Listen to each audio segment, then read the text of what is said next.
सितंबर 1979, Stockton, California. 18 साल की कैटिना रोज सलार्नो अपने नए सपनों के साथ यूनिवर्सिटी ऑफ द पैसिफिक में पहला दिन शुरू कर रही थी। एक नया शहर, एक नई जिंदगी, उसके सपनों की दुनिया जैसे साकार हो रही थी। और अगर कुछ पीछे छूट रहा था, वो था एक पुराना रिश्ता, स्टीवन बर्न्स।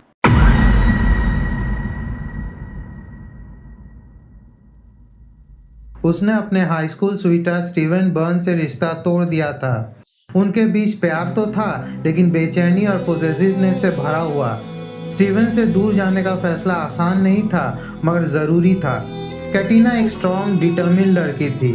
उसका सपना था डेंटिस्ट बनना, लोगों को ठीक करना, जिंदगी बेहतर बनाना। इन्हीं सपनों को आंखों में संजोकर कैटिना कॉलेज का पहला दिन शुरू करने जा रही थी। मगर सरप्राइजिंगली ठीक उसी दिन उसका एक्स बॉयफ्रेंड स्टीवन कैंपस में टपक पड़ा।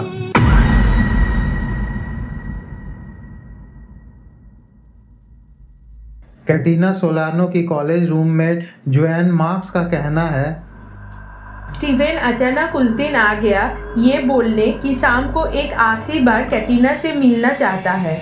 कैटिना वैसे तो स्टीवन के साथ फिर से मिलना जुलना नहीं शुरू करना चाहती थी, पर उसने सोचा कि एक आखिरी बार मिल लेने से अगर स्टीवन उसे परेशान करना छोड़ दे तो क्या बुरा है। लेकिन किसे पता था कि कैटिना के कॉलेज का पहला दिन उसके जिंदगी का आखिरी दिन बन जाएगा। उसी शाम स्टीवन बर्न्स कैटिना के सिर पे गोली मार देता है। नमस्कार दोस्तों, आज की ये कहानी हमें 46 साल पीछे ले जाती है, जब एक रिश्ता शुरू तो हुआ था प्यार से, लेकिन ख़त्म हुआ खून से।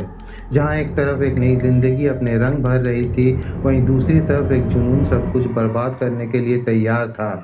कभी कभी जो रिश्ते हम पीछे छोड़ देते हैं, वही सबसे खतरनाक बन जाते हैं। अगर आपको हमारा कंटेंट वैल्यूएबल लगता है तो वीडियो को तुरंत लाइक और शेयर कीजिए और चैनल को सब्सक्राइब करके बेल आइकन को क्लिक कीजिए, ताकि नए वीडियोस का नोटिफिकेशन सबसे पहले आपको मिल सके।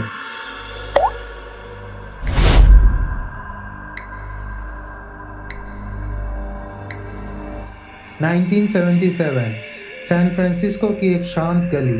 कैटिना सोलार्नो की जिंदगी में सब कुछ ठीक था। एक लविंग फैमिली, स्ट्रॉन्ग वैल्यूज और एक फोकस्ड माइंड। वो एक तरफ ब्राइट और एम्बिशियस थी, तो दूसरी तरफ फ्रेंडली, हंसमुख सी लड़की। एक ऐसी लड़की जो लोगों के आंखों में अपने लिए एक उम्मीद जगाती थी। सबको लगता था कि ये लड़की कुछ करेगी। तभी एक नया परिवार उसके घर के सामने वाले घर में शिफ्ट होता है, बर्न्स फैमिली, और उनके साथ आता है एक लड़का, स्टीवन बर्न्स।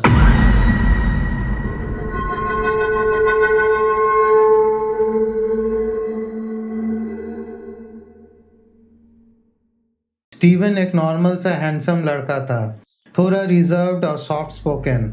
उसकी आंखों में एक गहराई थी, अंधेरे वाली गहराई जो दिखता नहीं था, बस महसूस किया जा सकता था। कैटिना और स्टीवन दोनों ही हाई स्कूल के सोफोमोर थे, यानी दोनों ही हाई स्कूल में सेकेंड ईयर के स्टूडेंट्स थे। जैसे कि अक्सर होता है, पहले तो इन दोनों फैमिलीज के बीच आना जाना शुरू होता है और फिर समय के साथ साथ एक गहरी दोस्ती के रिश्ते में बदल जाता है। बर्न्स और सोलार्नोस की दोस्ती जैसे जैसे बढ़ती जा रही थी, दो टीनेजर्स थे जो एक दूसरे के करीब आ रहे थे। जी हाँ, कैटिना और स्टीवन भी एक दूसरे के करीब आ रहे थे, और हो भी क्यों ना। एक तरफ स्टीवन फुटबॉल टीम का एक चार्मिंग और कॉन्फिडेंट कैप्टन और स्टार प्लेयर, तो दूसरी तरफ कैटिना एक ऑल गर्ल्स स्कूल की टॉपर और आंखों में डेंटिस्ट बनने का सपना। ऊपर से स्टीवन के अंदर एक खालीपन था जो उसे लगता था कि कैटिना ही पूरा कर सकती है। इस खालीपन का वजह था स्टीवन के साथ उसके पिता का खराब होता रिश्ता। स्टीवन के साथ अपने पिता की शुरू से ही कभी नहीं बनी, मगर समय के साथ साथ उन दोनों का रिश्ता और भी टॉक्सिक होता चला गया। जो पिता का प्यार वो खोज रहा था, वो उसके अपने घर में तो नहीं मिला, मगर धीरे धीरे स्टीवन सोलार्नो परिवार का हिस्सा बन गया। ये उसके लिए एक सेकेंड होम की तरह था। कैटिना की माँ स्टीवन को बेटे की तरह ही ट्रीट करती थी और कैटिना की बहनों से भी स्टीवन की अच्छी खासी दोस्ती हो गई थी। डिनर टेबल पर एक साथ बैठ के खाना खाना और हंसी मजाक करना और हॉलीडेज में एक साथ घूमने जाना, ये दोनों परिवारों के लिए और खासकर स्टीवन के लिए आम हो गया था। सोलानो परिवार से उसे वो प्यार और अपनापन मिला जो वो खोज रहा था और वही बन गई उसकी दुनिया। मगर समय के साथ एक प्रॉब्लम है, वो कभी भी करवट लेती है। जो एक स्वीट सा फैमिली ड्रामा और लव स्टोरी लग रहा था, उसमें अब दरार पड़ने वाला था।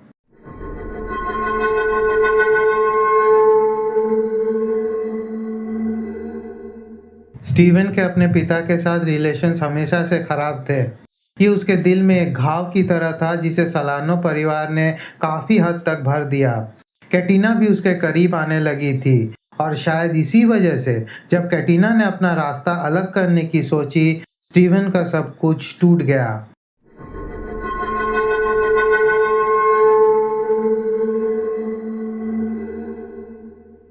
हाई स्कूल का लास्ट ईयर आते आते कैटिना कॉलेज और अपने आने वाले जीवन को लेकर सपना देखने लगी थी। वो कुछ बनना चाहती थी, कुछ कर दिखाना चाहती थी। उसे अपने सोसाइटी, अपने घर से दूर रह के कॉलेज में पढ़ाई करनी थी और तभी कैटिना ने फील किया कि स्टीवन ज़्यादा कंट्रोलिंग हो रहा है। ये रिश्ता उसे दबा रहा है, रोक रहा है। उसका प्यार अब ऑब्सेशन बन रहा है। कैटिना ने ब्रेकअप करने का फैसला किया और तभी स्टीवन का असली चेहरा सामने आने लगा। उसकी हरकतों में गुस्से का लावा दिख रहा था और उस गुस्से में था हक जताने वाला ऑब्सेशन।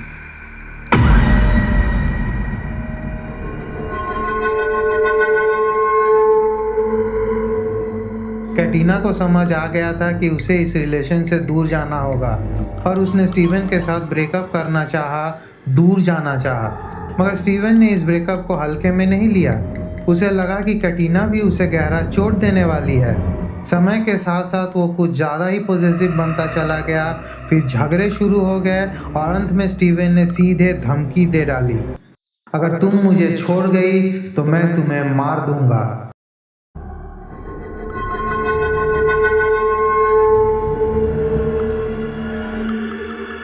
कैटिना का सपना था डेंटिस्ट बनने का।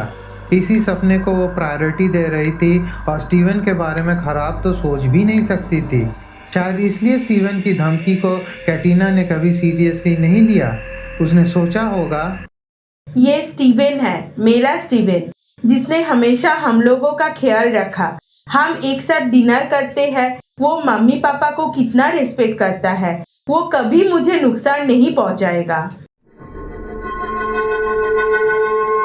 कैटिना की बहनों ने बाद में एक इंटरव्यू में कहा था, जब आप किसी को इतना जानते हैं, इतना ट्रस्ट करते हैं, आपको लगता है वो कभी कुछ एक्सट्रीम नहीं करेगा। जब एक महिला अपना सबसे करेजियस स्टेप लेती है और वो भी रिश्ते को तोड़ने का, वही उसके लिए सबसे डेंजरस वक्त होता है। उसमें हिम्मत आ गई थी। उसने डिसाइड कर लिया था कि वो अपनी जिंदगी पे किसी को हक नहीं देने वाली। वो छोड़ चुकी थी उस रिश्ते को, लेकिन उस रात उसने सोचा ये एक लास्ट मीटिंग होगी, एक closure.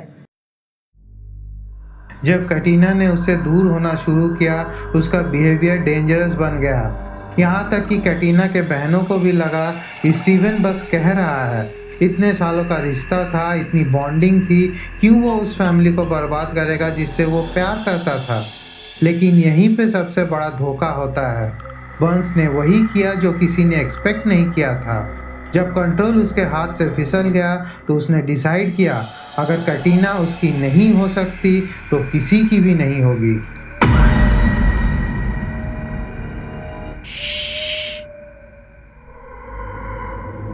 September 1979, University of the Pacific, Stockton, California.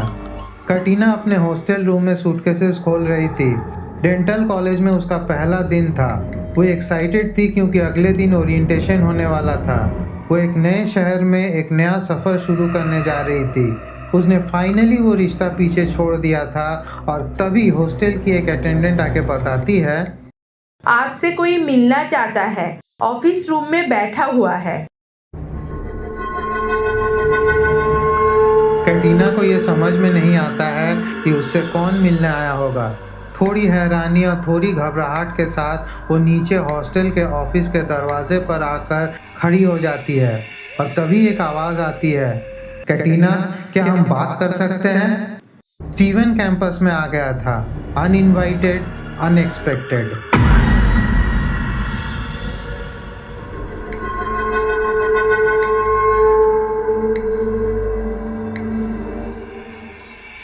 जब आप एक सिचुएशन को एकदम एक्सपेक्ट नहीं कर रहे हो और अचानक वही हो जाए तो कुछ देर के लिए दिमाग काम करना बंद कर देता है।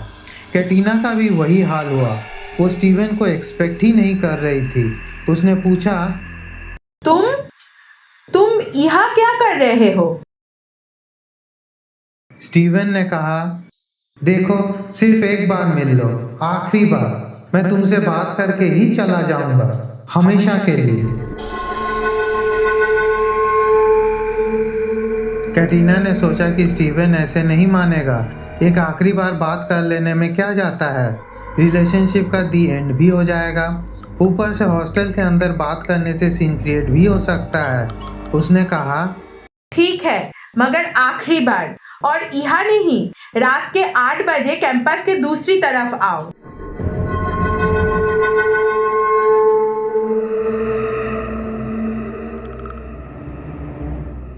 रात के लगभग 8 बजे का वक्त था। यूनिवर्सिटी ऑफ द पैसिफिक के कैंपस के हर तरफ सन्नाटा छाया हुआ था। सिर्फ पत्तों की हल्की सी खरखराहट और दूर कहीं से आती हॉस्टल बोर्डर्स की हंसी की आवाज़। कैटरीना रॉन्डेव्यू पॉइंट पे पहुंचती है। स्टीवन पहले से ही वहां मौजूद था। उसने कैटरीना को कॉलेज कैंपस के एक कोने में ले गया, जहां पेड़ों की परछाई ने स्ट्रीट लाइट्स की रोशनी को हल्का कर दिया था, जहां कोई नहीं था, जहां सिर्फ वो एक दूसरे की आवाज़ ही सुन सकते थे। कैटरीना ने सोचा, ये सिर्फ एक कैजुअल वॉक है, एक फाइनल कन्वर्सेशन।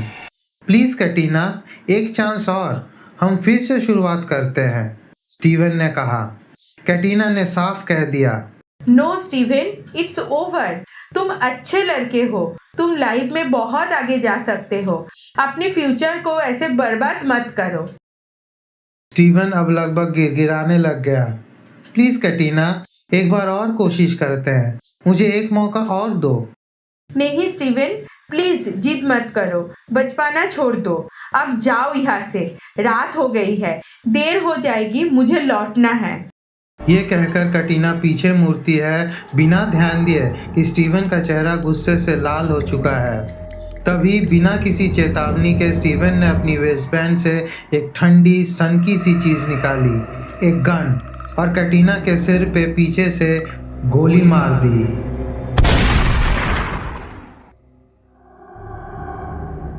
एक तेज आवाज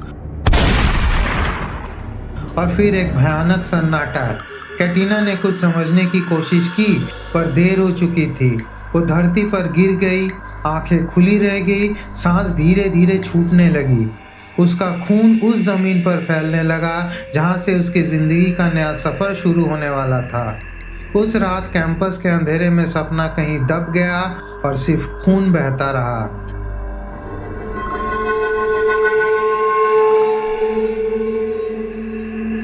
जब एक अब्यूजिव इंसान को लगता है कि कंट्रोल उसके हाथों से फिसल रहा है, तो उस वक्त सबसे ज़्यादा खतरा होता है। ये सिर्फ स्टैटिस्टिक्स नहीं, ग्राउंड रियलिटी है। कैटरीना ने एक हिम्मत भरा कदम उठाया था। उसने स्टीवन जैसे ऑब्सेसिव इंसान से अपना रास्ता अलग किया, लेकिन वो एक गलती कर गई। उसने सोचा एक आखिरी मुलाकात सब कुछ सुलझा देगा, मगर उस एक मुलाकात में उसने अपनी ज़िंदगी गंवा दी। नीना सलानो, कैटरीना की छोटी बहन, आज भी अपनी बड़ी बहन के लिए लड़ रही है। वो हमेशा कहती है, जब आप ब्रेकअप करते हो तो पूरा ब्रेकअप करो, फोन कॉल लेना बंद कर दो, don't answer the message, don't go to meet them alone, क्योंकि वही वक्त होता है जब वो सबसे ज्यादा खतरनाक होते हैं।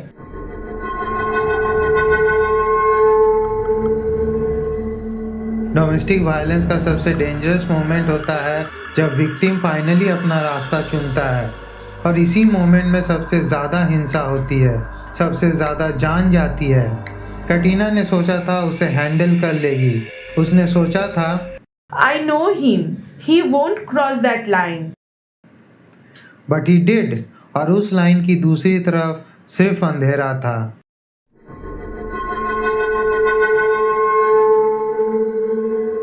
ये कहानी सिर्फ कैटरीना की नहीं है, ये उन सब की कहानी है जो आखिरी बार, आखिरी मुलाकात के नाम पर वापस जाते हैं और कभी लौट के नहीं आते। So if you are listening or someone close to you is trying to walk away, support them, protect them, remind them that once you walk away, never walk back alone. क्योंकि कभी कभी एक लास्ट टाइम ही last हो जाता है।